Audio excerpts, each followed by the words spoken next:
சிறிய பிரச்சனையை பெரிய விஷயமாக மாற்றி தினம் தினம் ஏதாவது ஒரு சண்டையை போட்டு தான் உன்னை விட பெரியவள் என தன் கணவனிடம் காட்டிக்கொள்வாள் காவேரி.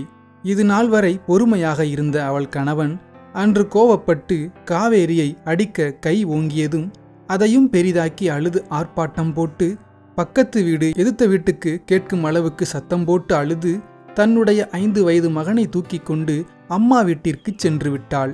காவேரியின் கணவன் எவ்வளவு தடுத்தும் கேட்காமல் இந்த முடிவுக்கு அவள் வந்துவிட்டாள். எப்பவும் சண்டை போட்டா 2 நாள் பேசாம இருப்பா, 3வது நாள் பேசி ராசியாகிடுவோம். இன்னைக்கு கோவப்பட்டு கை ஓங்கவும் அவளால் அதை பொறுத்துக்க முடியாம அவ அம்மா வீட்டுக்கு போயிட்டா. அங்க போய் அவ என்ன சொல்ல போறாளோ தெரியலையே. என் மாமனார் வேற அவர் பொண்ணு மேல ரொம்ப பாசமா இருப்பாரு, அவ எது சொன்னாலும் நம்புவாரு.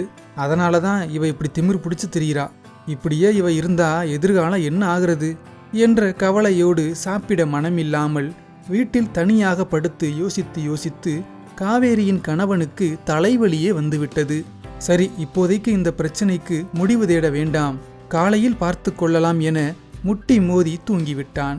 காலையில் அவன் எப்போதும் எழும்போது அவனுடைய குழந்தை அருகில் விளையாடுவான். அவன் மனைவி ஏதாவது ஒரு வேலையை பார்த்தபடி அங்கும் இங்கும் திரிவாள். ஆனால் இன்று அந்த நிகழ்வுகள் எதுவும் இன்றி அமைதியாக இருந்தது. அதனால் எழக்கூட மனமில்லாமல் படுக்கையிலேயே கிடந்தான். ஆனால் அவனை அறியாமலே அவன் மனைவி குழந்தையின் பிரிவு அவன் கண்களை கண்ணீரில் மிதக்க வைத்தது. படுக்கையில் இருந்து எழுந்து முகம் கழுவி முதல் வேளையாக காவேரிக்கு ஃபோன் பண்ணினான். அவள் அதை எடுக்காமல் திமிராகவே இருந்தாள். 10 முறைக்கு மேல் தொடர்ந்து ஃபோன் பண்ணியும் அவள் மனம் மாறவே இல்லை.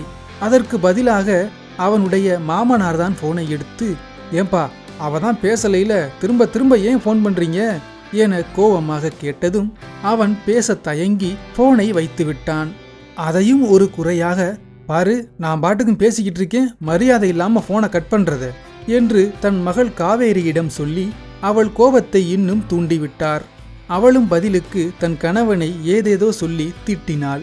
இந்த பிரச்சனை இப்போதைக்கு முடியாது என்பதை உணர்ந்த காவேரியின் கணவன் மன நிம்மதிக்காக அது மார்கழி மாசம் என்பதால் ஐயப்பனுக்கு மாலை அணிந்தான். அவன் மாலை அணிந்த நாளிலிருந்து அவன் மனைவிக்கு ஃபோன் பண்ணவில்லை. 48 நாள் கடுமையாக விரதம் இருந்து மலைக்கு சென்றான்.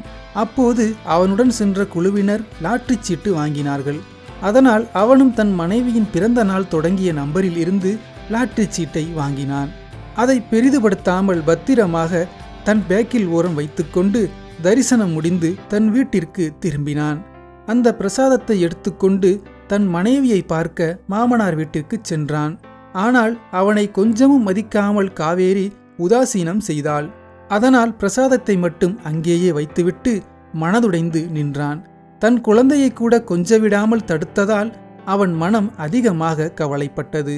அந்த கவலைக்கு மருந்தாக அவனுடன் லாட்டரி சீட்டு வாங்கிய ஒருவன் வந்து, எனக்கு லாட்டரியில 1 லட்சம் விழுந்திருக்கு, இப்பதான் ஃபோன் வந்துச்சு, சொன்னாங்க, ஓ நம்பரை சொல்லு கேட்போம் என காவேரியின் கணவனிடம் வந்து சொன்னதும் அவன் வாங்கிய லாட்டரி சீட்டின் நம்பரை சோதித்து பார்த்தபோது அவனுக்கு 50 லட்சம் பரிசு விழுந்திருந்தது. அதை கேட்டு இரட்டிப்பு மகிழ்ச்சியில் துள்ளி குதித்தான். அந்த பணத்தை வாங்கி தன் மனைவி குழந்தைக்காக முதலில் ஒரு சொந்த வீட்டை குறைந்த விலைக்கு வாங்கினான். ஒரு 3 லட்சம் ரூபாய்க்கு ஒரு பழைய சிறிய காரையும் வாங்கினான். இந்த சந்தோஷத்தை சொல்ல காவேரியை தேடி தன் மாமனார் வீட்டிற்கு சென்றான். காரை ரோட்டில் நிப்பாட்டிவிட்டு கொஞ்ச தூரம் நடந்து சென்று மாமனார் வீட்டிற்கு சென்றான். எப்போதும் போல காவேரி தன் கணவனை பார்த்ததும் கோபமாக கத்த ஆரம்பித்தாள். ஏன் திரும்ப திரும்ப வந்து தொல்லை பண்ற? இப்பதான் கொஞ்ச நாள் நிம்மதியா இருக்கேன், அது பிடிக்கலையா உனக்கு என்று கொஞ்சமும் தன் கணவன் என்ற ஒரு பாசமில்லாமல் கத்த ஆரம்பித்தாள். அதை அந்த ரோடே வேடிக்கை பார்த்தது. ஆனால் அவன் எதுவும் சொல்லாமல், என் குழந்தையாவது விடேன், கொஞ்ச நேரம் கொஞ்சிக்கிறேன் என்று கேட்டும் அவள் விடவில்லை.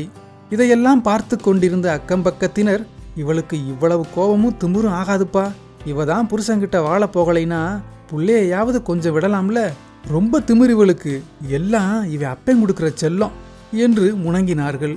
அவன் எவ்வளவு கெஞ்சியும் அவள் மனம் மாறவில்லை என்பதால் மனதுடைந்து திரும்பினான். அப்போது தன் அப்பா கண்ணீருடன் திரும்பிச் செல்வதை பார்த்து பொறுக்க முடியாமல் வீட்டிற்குள் இருந்து அப்பா என்று கத்தியபடி ஓடி வந்து கட்டிப்பிடித்து கொண்டான். 2 மாதத்திற்கு மேல் தன் குழந்தையை பிரிந்து இருந்ததால் அவனின் பாசம் தன் மகன் மீது முத்த மழையாக பொழிந்தது. சில நிமிடங்கள் தன் மகனை கொஞ்சிவிட்டு, அப்பா உனக்காக கார் வாங்கியிருக்கேன், வரியா ஒரு ரவுண்டு போயிட்டு வருவோம் என்று கூப்பிட்டான். அவன் சொன்னபடியே சில தூரம் தன் மகனை காரில் கூட்டிச் சென்று திரும்பி வந்து தன் மனைவியிடமே விட்டுவிட்டான். இதை ஒன்றும் புரியாமல் எப்படி கார் வாங்கினா என்ற அதிர்ச்சியில் எதுவும் பேசாமல் அமைதியாகவே இருந்தாள் காவேரி. பிறகு தன் மனைவியை பார்த்து காவேரியின் கணவன், நீ எப்போ வரணும்னு நினைக்கிறியோ அப்போ வந்தா போதும், உனக்காக புது வீடு வாங்கியிருக்கேன், அந்த வீட்டுக்கு வந்துரு, வாடகை வீட்டை நான் காலி பண்ணிட்டேன், இப்போ என்கிட்ட இருக்க வசதிக்காக நீ மனசு மாறாத, என் கூட சந்தோஷமா வாழணும்னு நினைச்சு வந்தா போதும் என்று சொல்லிவிட்டு அங்கிருந்து சென்றான். இதையெல்லாம் கேட்ட பிறகு காவேரிக்கு தன் கணவன் மீது அன்பு வந்தது. இப்போதே அவனுடன் காரில் சென்று புதிய வீட்டை பார்க்க ஆசைப்பட்டாள். ஆனால் காரு புது வீடுன்னு சொன்னவுடனே போயிட்டா நம்ம மரியாதை என்ன ஆகிறது என்று யோசித்தாள். அவள் யோசித்து முடிப்பதற்குள் அவளுடைய மகன் தன் அப்பாவின் காரில் வந்து, நானும் வர்றேன்பா என்று உட்கார்ந்து விட்டான்.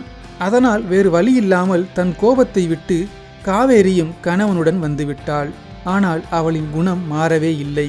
இதுதான் வாழ்க்கை என்று புரிந்து கொண்ட காவேரியின் கணவன் தன் மனைவியுடன் விட்டு கொடுத்து வாழ ஆரம்பித்தான். அதன் பிறகு அவனுடைய வாழ்வில் ஒரு நிம்மதி இருந்தது. நீ என்றும் நான் என்றும் பேசிக்கொண்டே இருந்தால் பேச்சு தொடர்ந்து கொண்டே இருக்கும்.